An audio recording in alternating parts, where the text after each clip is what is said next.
Bueno, estábamos aquí, les estaba contando la historia del general José María Obando, ¿sí? Que es este hombre que sale acá. Él era gobernador del Cauca y él emprendió una insurrección contra el gobierno centralista de Mariano Ospina en 1860.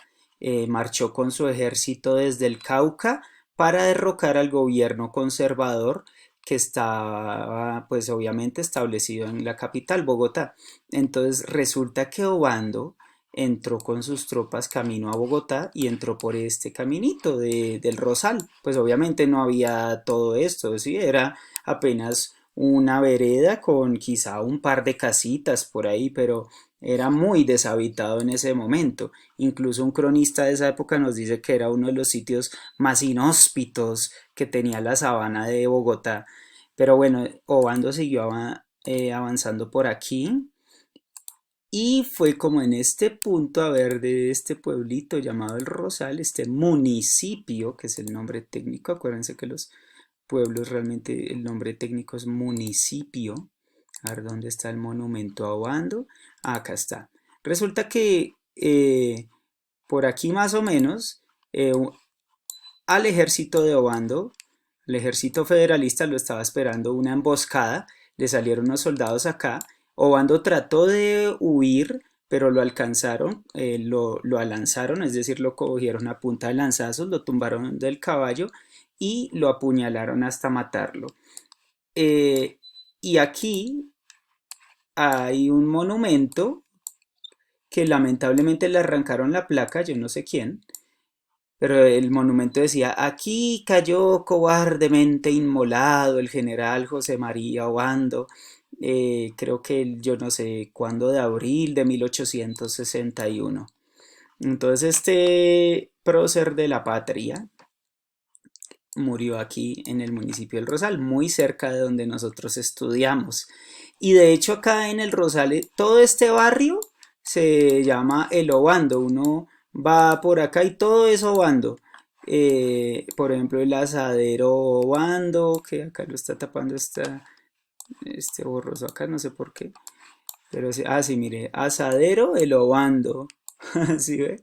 Piquetero Lobando. Aunque el barrio se ha vuelto como un poquito peligroso, ahora lo llaman disque el Robando. Pero bueno, sin importar cómo sea esto, volvamos a nuestro tema. Entonces, todo para indicar que la lucha entre federalistas y centralistas, lo que se podría traducir como la lucha entre liberales y conservadores, pues era muy fuerte en ese momento. Bueno, ¿qué más les puedo mostrar? Bueno, les voy a pedir que también se lean este recurso aquí, chicos. Entonces, pues sí, esa es la anécdota histórica de esta guerra civil en Colombia. Bueno, continuemos. Eh, ya habiendo visto un poco de historia de los partidos políticos, pues en su génesis en el siglo XIX, también les voy a pedir el favor de que descarguen el mapa conceptual que sale acá, lo impriman y lo peguen en el cuaderno. Bueno, es un mapa conceptual que nos aclara pues más conceptos o más diferencias que había entre los federalistas y los centralistas en Colombia en el siglo XIX. Bueno, y finalmente pues este bipartidismo, esta lucha bipartidista que se recrudeció tanto en el siglo XX entre liberales y conservadores, digamos que se suavizó bastante cuando ya surgió la Constitución de 1991. Una constitución que pues probó ser muy avanzada para su momento y que pretendía pues limar esas asperezas y contiendas que había en Colombia provocadas por el bipartidismo. En el primer artículo de la Constitución se nos dice que Colombia es un estado social de derecho y esto es una gran evolución política para el país, porque como vamos a ver más adelante, vengan les muestro de una vez, acá en la página 9 nos habla del Estado Social de Derecho. ¿Qué es un Estado social de derecho? ¿A qué nos referimos cuando hablamos de Estado social de derecho?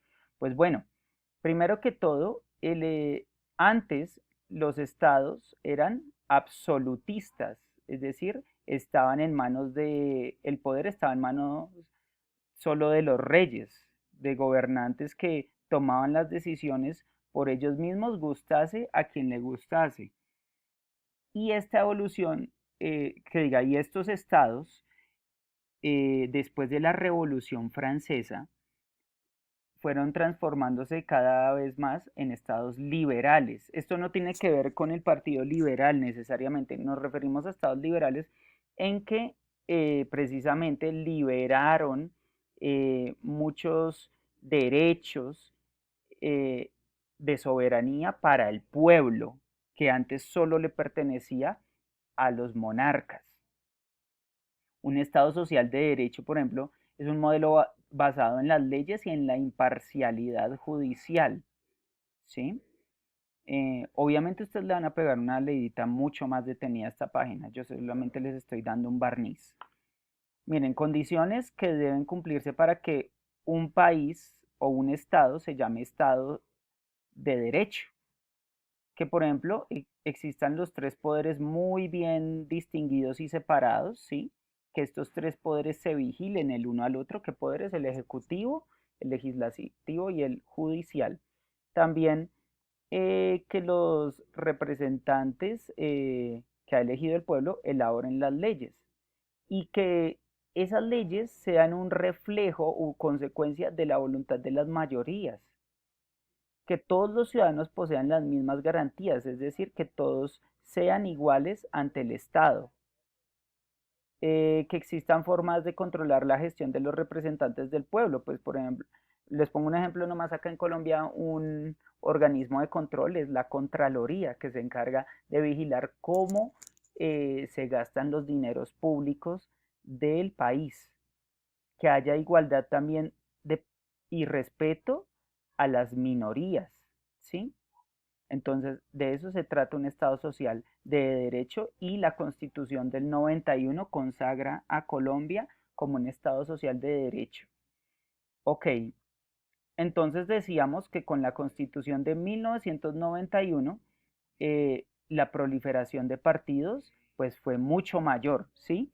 Y digamos que cesó esa lucha tan encarnizada que había en el siglo XIX entre liberales y conservadores, porque pues surgieron otros partidos y otras alternativas políticas para los ciudadanos. Quiero que miremos acá un momento cómo está más o menos conformado el Congreso de Colombia actualmente. Ustedes saben que eh, como decíamos ahorita, el poder público está dividido principalmente en ejecutivo, legislativo y judicial. En la rama legislativa, los que elaboran las normas para el país, ¿sí? Las leyes, decretos, es el Congreso. Y dentro del el Congreso se divide en Senado y Cámara de Representantes. Ambos se encargan de elaborar leyes, decretos y resoluciones. La diferencia es que a los senadores los eligen a nivel nacional y a los representantes de la Cámara los eligen a nivel departamental o distrital. ¿Ok? ¿Queda clara esa diferencia? Entonces miren, por ejemplo, el Senado. El Senado, por ejemplo, son 108 senadores, ¿sí? 19 de los cuales em, son del Centro Democrático, es decir, el partido de nuestro actual presidente, ¿sí? 14 son del Partido Conservador y así. Eh, Miren que ni siquiera hoy en día pues el Partido Liberal posee mayorías como el Centro Democrático, por ejemplo. Ya pues sigue siendo un partido fuerte, pero no tanto como en el siglo pasado y antepasado. Hay también, bueno, del gobierno son estos partidos.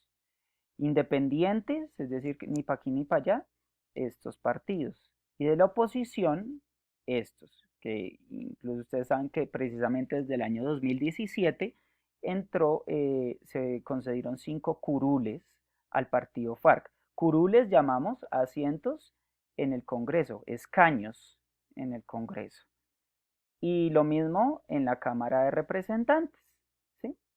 Se añadieron 5 escaños o curules para los representantes del partido FARC. Bueno, ahí ven ustedes cuánto gana un representante de la Cámara o cuánto gana un senador. Ok, bueno chicos, pues eso vendría siendo. Vamos a repasar entonces rápidamente lo que hemos visto. Al principio de la clase dijimos que la democracia pues se generó en la antigua Atenas, en Grecia, ¿sí? Era una democracia directa, pero la democracia que nosotros tenemos hoy en día en la mayoría de nuestros estados liberales, de nuestras democracias liberales, es una democracia representativa, ¿sí? Es decir, que nosotros elegimos personas que nos representan. También hablamos sobre la diferencia de los ideales políticos en Colombia primigeniamente con el liberalismo y con el conservadurismo. Dijimos que el liberalismo era pues partidario del federalismo, mientras que el conservadurismo del poder central, ¿sí? Educación laica, es decir, no religiosa, mientras que el Partido Conservador abogaba por una educación religiosa, ¿sí? Y un vínculo de la iglesia y el Estado estrecho. Y bueno, estas otras diferencias que vemos acá. Ok, vimos el concepto de Estado social de derecho. Y finalmente, chicos, les voy a pedir que ustedes se vean por su cuenta y hagan una pequeña síntesis de este video de Curiosamente, que se llama ¿Existe la democracia? ¿Sí? De Curiosamente. Eh, ¿Qué nos queda por hacer entonces? Leer de la página 7 a la 10, imprimir el mapa conceptual, ¿sí? Eh, Estar muy atentos a qué fue la reforma política del 2003, estar muy atentos también a las características de un Estado social de derecho. Y bueno, chicos, no sería nada más, ya nos veríamos el jueves para afianzar todos estos temas con nuestra clase número 3. Por favor, vamos a pegarle un vistazo también a esto, ¿sí? Este vínculo de acá. Y bueno, la próxima clase sí la iniciaría con estos tipos de democracia. Ok, chicos. Bendiciones, pues.